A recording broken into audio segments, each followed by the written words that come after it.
여러분 안녕하십니까? 말씀으로 하루를 여는 천수답의 새벽 묵상. 오늘은 여호와를 위한 나의 열심을 보라라는 제목으로 열왕기하 10장을 묵상합니다. 종종 사람들은 자신들의 목적을 이루면서 하나님을 팔기도 하지요.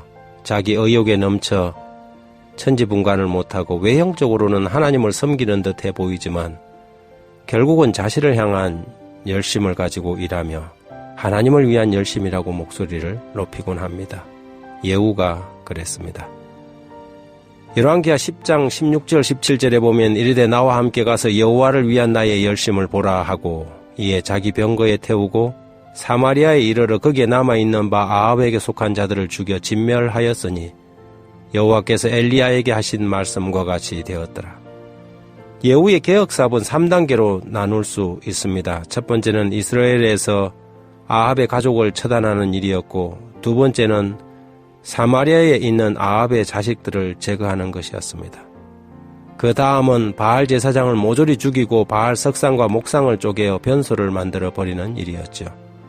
그 과정에서 예후가 나타낸 정신은 냉정함과 잔인함 그리고 몰인정이었습니다.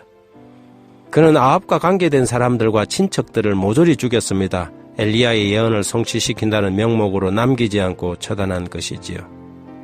그러나 정작 그는 자신의 허물과 문제점에 관해서는 관대했습니다. 그는 하나님이 그토록 미워하시는 것이 진정 무엇인지를 생각하지 못한 것이지요. 하나님이 진정 미워하시는 것은 죄인들이 아니라 죄 자체입니다.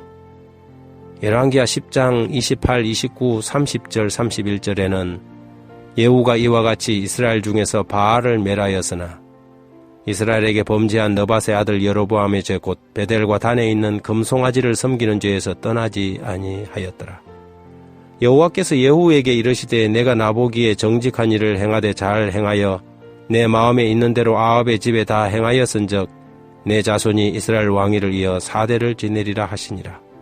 그러나 예후가 전심으로 이스라엘 하나님 여호와의 율법을 지켜 행하지 아니하며 여로보암이 이스라엘에게 범죄한 그 죄에서 떠나지 아니하였더라. 예후는 아합의 가문을 요절내기 전에 진심으로 자신도 그 죄에서 떠나야만 했습니다. 하지만 예후는 그 죄 가운데 머물면서 악으로 악을 이기려고 했던 것이지요. 만약 그가 전심으로 여호와를 쫓고 그분의 명령을 따랐다면 4대가 아니라 훨씬 오랫동안 이스라엘의 보위를 이어갈 수 있었을 것입니다. 그러나 예후의 계획은 4대가 못 가서 약발이 떨어지고 말았던 것이지요. 백성들은 여전히 죄를 즐기고 있었고 그 자신도 국가적 파멸의 길에서 돌아서지 못했던 것입니다. 여기 한 주석에는 이렇게 기록합니다. 예후는 악과 싸웠다. 그러나 그 일을 위해 악을 사용하였다. 죄는 결코 죄로 이길 수 없다. 한 형태의 악은 결코 다른 형태의 악을 건절할 수 없다. 예후는 결국 여호와를 위한 나의 열심을 보라고 소리를 높였지만 그것은 허세였고 자기를 위한 열심에 그쳤습니다. 그가 하나님의 예언을 이루는 도구로 사용된 것은 분명하지만 자신의 욕심을 이루어가고 있었던 것이지요. 개혁자들이 진정으로 하나님을 향한 열심을 가지고 일한다면 얼마나 좋을까요? 먼저 자신을 살피고 죄를 미워하며 사회의 편만한 죄악들을 일소하고 하나님 앞에 진정한 정책을 펼쳐나간다면 얼마나 우리 사회는 깨끗하고 살기 좋은 나라가 되어갈까요? 하지만 번번이 개혁을 부르짖는 사람들이 그 자리에 올라가면 그들이 바로 개혁의 대상이 된 그 사람들의 길을 가는 것을 보게 됩니다. 무엇이 문제일까요? 그것은 그들이 다른 사람들의 죄에 대해서는 목소리를 높이면서 정작 자신들의 마음을 살피는 일에는 실패하기 때문입니다. 그래서 주님께서는 마태복음 7장 3절에 어찌하여 형제의 눈 속에 있는 티는 보고 내 눈 속에 있는 덜보는 깨닫지 못하느냐고 말한 것입니다. 그러므로 우리는 남의 눈에 티를 보기 전에 우리 눈의 덜보를 제거하는 일을 먼저 해야 할 것입니다. 여호와를 위한 열심을 외치는 사람들은 이 사실을 명심하고 또 명심해야 할 것입니다. 하나님 아버지, 우리의 속 사람을 깊이 살피고 또 살피게 하소서. 이런저런 남 얘기를 하지만 정작 본인이 가지고 있는 죄악과 패단에 대하여는 눈을 감고 살지 않도록 깨어있는 양심이 되게 해 주십시오.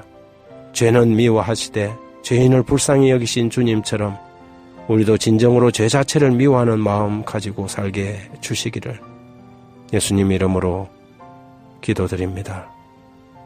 여러분, 오늘은 사슴의 동산에서 2월 24일부터 25일에 열리는 21세기 신사도행전을 소개하고자 합니다. 김기곤 교수님을 모시고 21세기 전도법을 배워보는 이번 집회에 여러분을 초대합니다. 21세기 사도행전을 경험하기를 원하는 분들은 02-3299-5232 한국연합회 선교부로 신청하고 참석할 수 있습니다. 선착순 200명만 접수받겠습니다. 감사합니다.